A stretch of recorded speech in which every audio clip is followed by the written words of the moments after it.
तुम्ही? असू दे ग, ते इकडे. लहानपणी ना रोज रात्री तू माझ्याकडून पाय चेपून घ्यायचीस. तुला झोप लागेपर्यंत मी पाय चेपायचो. पमा म्हणायचे "अहो, नको त्या सवयी नका लावू."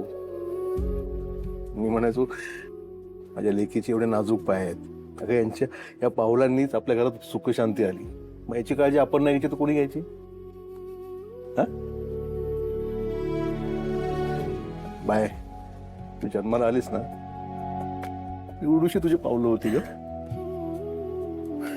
सगळे म्हणायचे मला अरे अरे अरे बेटी झाली बेटी झाली, पण मी म्हणायचो पहिली बेटी तूप रोटी. लहानपणापासून गुणी आहेस ग तू. बाप म्हणून मी फार काही नाही देऊ शकलो तुला. असं का बोलताय तुम्ही? हे चुकीचं नाही बोलत आहे, खरंच. मला माहिती आहे ना,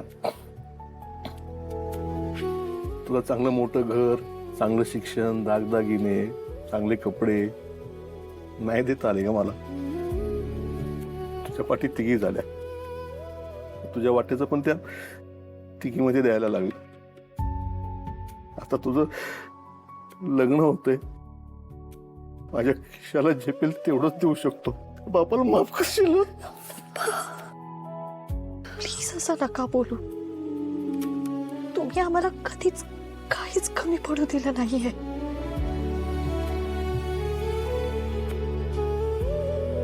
लहानपणापासून भरभरून प्रेम केलं आमच्यावर, एवढे संस्कार दिलेत.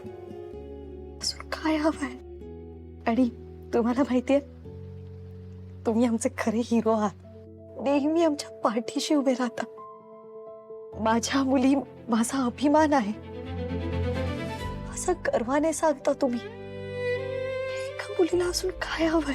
तुझं लग्न ठरलं ना बाय, त्या दिवसापासून एक दिवस पण असा नाही गेला की डोळ्यात पाणी नाही आलं.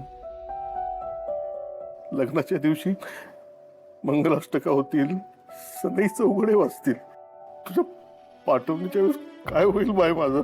मला नाही माहिती की आयाला कसं जमतं पोरीची पाठवण करायला, पण मला नाही जमत ग, नाही.